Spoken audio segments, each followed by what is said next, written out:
in the minds of the youth. The 2026 fight is shaping up to be the DMK versus TVK.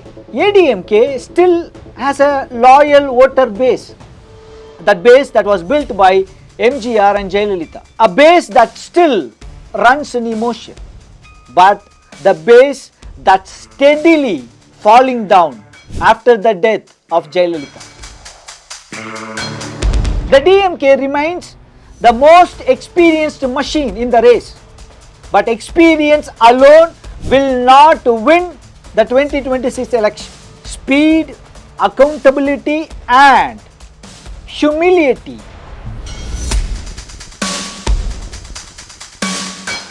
After the Karur incident, many predicted that TVK is going to fall, but it turned into sympathy for Vijay and pressure on TVK to become more professional. Meanwhile, ADMK's confusion helped TVK become the new opposition in the youth's imagination. For TVK, they should turn inspiration into institutions, bring experienced leaders on board, show policy details, budgets and a real team. Open your manifesto to the public. DMK, they are tested, experienced, capable of delivery. TVK, they are fresh, they are ambitious and they are hungry to prove itself. The youth will push both to improve. They will punish arrogance. They will reward evidence. They will choose leaders who treat them not as an audience but as partners in building the future. In 2026, the result will be written by generation that doesn't inherit politics. They interrogate it. This generation, the 18 to 30 years of age group, is unlike that came before. They have never seen the rule of Kalanja Karunanidhi or J. Jayalalitha. They have never seen them in power. They have only heard the stories about them. Their idea of leadership was not shaped by mass rallies or fiery speeches, but by screens, by shots, by videos and by online conversation. For them, performance is the new ideology. Accountability is the new loyalty.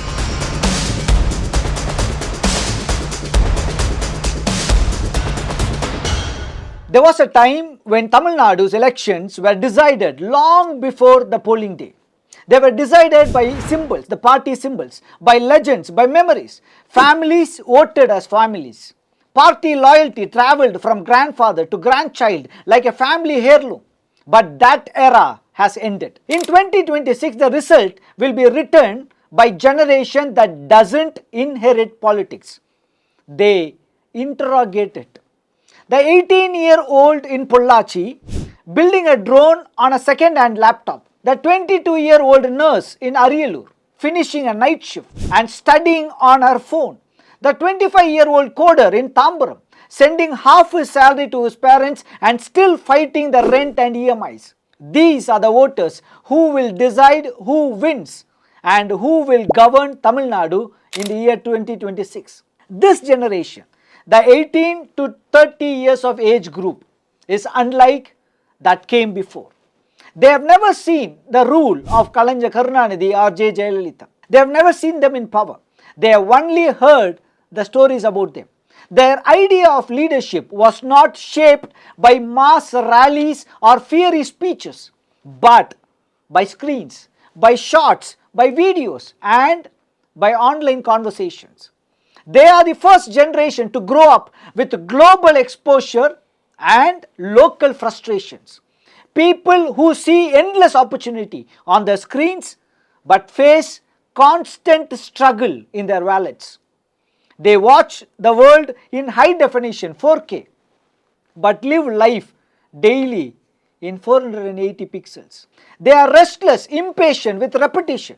They are allergic to political theatre and hungry for something fresh, honest and efficient. They do not look back for inspiration. They look forward for transformation. They are not impressed by what has been achieved. They are driven by what can still be done. For them, performance is the new ideology. Accountability is the new loyalty. And relevance, the most important, is the only form of connection. They carry a new checklist in their minds. Can I get a job that pays me fairly? Is my degree worth anything, or is it just a piece of paper? Will the government protect my safety, my dignity, and the most important, my Tamil identity? Are you transparent, or are you still trapped in tradition? For them, the need is not a policy issue. It's a door that keeps closing. Inflation is not an abstract number. Is the month milk expense, is it becoming more expensive? And the electricity bill nearly broke the budgets. Law and order is not a slogan. It's whether a policeman is treating them fairly. Federalism is not a theory. It's whether a decision that's taken in Delhi, does it derail the dream in Dindigul or Coimbatore? The jobs are not youth issues anymore. They are family issues. That first salary is the income that keeps an entire home running. In the minds of the youth, the 2026 fight is shaping up to be the DMK versus TVK. ADMK still has a loyal voter base. That base that was built by MGR and Jayalalitha. A base that still runs in emotion. But the base that's steadily falling down after the death of Jayalalitha. But with the youth, the connection has weakened significantly with the ADMK. They look at ADMK as a party of legacy, not a party of leadership. Loyalty remains, but the grip is loosening. Loyalty exists, but the most important, relevance is fading very fast. Now coming to DMK. The DMK's greatest strength is the delivery. Say what you will about their politics. Their schemes actually reach people. When breakfast is served at 8 a.m. in a government school, when a woman taps the free bus pass and saves 888 rupees for her family, when a college going girl receives 1,000 rupees through the Pudumai Pen scheme, when a student who completes non-mudalvan and finds a job, these are not announcements, they are outcomes. That's what today's youth notice. Visible results, real proof, not just announcements. But they also watch every weaknesses. They track the tariff hikes, they track the property taxes, delays in recruitment, and the speed of justice. They appreciate efficiency but have no patience for arrogance. They respect power when it performs, not when it postures. The DMK remains the most experienced machine in the race, but experience alone will not win the 2026 election. Speed, accountability, and humility will win elections. TVK represents the mood of change, the idea of something new. It feels like a clean page, a party that sounds like the generation it speaks to. Short, sharp, modern, confident, a brand of politics built for the real age. To the youth, it carries energy and honesty. It is not cynical yet. It is not weighed down by the past. That freshness is powerful. But it's also the biggest test. Beyond charisma, they want to see the structure. They want to know who is on the team. They want to know who has the experience. They want to know who can run departments, who can handle crisis. Because inspiration can start a movement, but only execution, proper execution, effective execution can build a government. After the Karur incident, many predicted that TVK is going to fall, but it turned into sympathy for Vijay and pressure on TVK to become more professional. Meanwhile, ADMK's confusion helped TVK become the new opposition in the youth's imagination. When a ADMK senior said TVK must join ADMK to defeat DMK or TVK will vanish, the message that reached the youth was very different. Even ADMK now sees DMK and TVK as two poles of power. TVK can convert emotion into execution and complement Vijay's charisma with credible, experienced leadership. They will become a genuine force, not just a fan movement. ADMK has a voter base and grassroots level penetration. But after Jayalalitha, the party failed to find a voice that connects to the next generation. They speak the language of nostalgia. The youth want the language of now, not the past. The party's biggest problem is not its past. The party's, the ADMK's biggest problem is its present. Every message sounds dependent on alliances, on others, on the idea of survival. That makes them look weaker than they really are. If ADMK wants to matter again, it needs a youth reset, not rallies, but rewiring. Elevate young administrators. Talk about jobs, skills and safety with concrete data. Move away from sentimental storytelling to practical roadmaps. Respect for Amma and MGR will remain forever. But legacy can't lead elections anymore. Reinvention alone will. There are three words: proof, proximity and pride. Proof is the jobs, skills and salaries. Announcements don't count. Appointment orders do.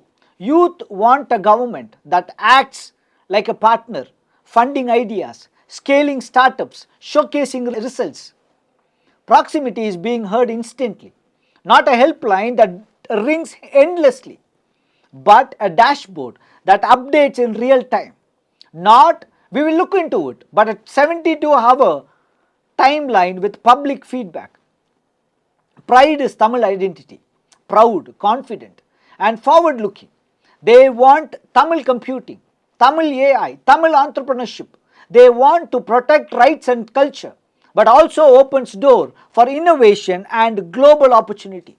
They want to be both global and deeply Tamil. That's the new Tamil equation: smart, modern and rooted. For DMK, the road ahead is clear. Turn welfare into wealth creation.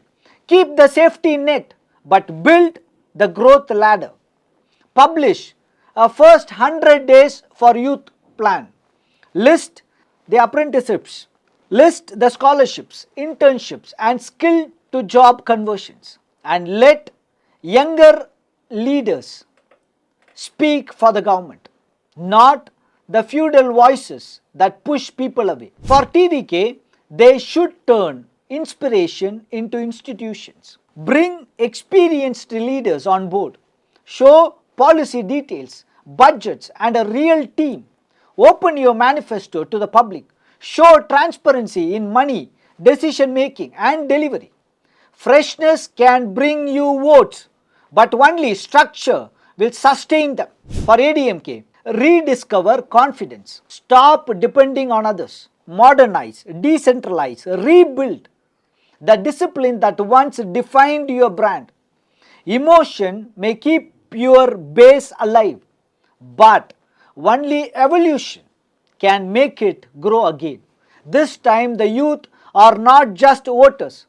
The youth are the real influencers inside their families. The family TV has become the family phone. Children teach parents how to vote with information, not emotion. A daughter's fear on dark street carries more weight than a father's party loyalty. A son's rejection letter speaks louder than a grandfather's party memory. This is how dinner table politics flips. Talk with them, not at them. Do live question and answers, not long speeches. Meet them in colleges, ITIs and startup hubs. Publish a youth budget. Show how much of the state's spending actually benefits people who are under 30. Start Jobs Friday every Friday. Announce recruitment, scholarships and placements. Launch a youth audit, independent, quarterly and televised, where students, entrepreneurs and civil society evaluate delivery. And stop trying to manipulate social media. You can't outshout it, you can only outserve it. When the results come in 2026, many seats won't swing because of one rally or one slogan. They will swing because months earlier a government filled an apprentice seat, a bus route got repaired, a minister replied to a message with politeness, a campaign shared proof in Tamil and in data, a woman felt safe walking home, and a graduate opened an email that began with, "We are pleased to offer you a job." That's how the youth will decide, not with noise, but with notes, not with promises, but with proofs. This election will come down to two forces. DMK, they are tested, experienced, capable of delivery. TVK, they are fresh, they are ambitious and they are hungry to prove itself. The youth will push both to improve. They will punish arrogance. They will reward evidence. They will choose leaders who treat them not as an audience but as partners in building the future. Politicians must understand the youth don't want to be impressed. They want to be included. Give them seats, not selfies. Dashboards, not declarations. Give them careers, not calendars. Tamil Nadu has written India's industrial and cultural playbooks. In 2026, its youth will write a new one. Performance over pedigree. Proximity over mere propaganda. Pride over posturing. That is the new mandate. And when the results come, the real question won't be who won. It will be who proved they could turn youth into tomorrow. 2026 won't be decided by who remembers the past. It will be decided by who earns the future. And the authors of that future are already watching this on their phones. Thank you for watching.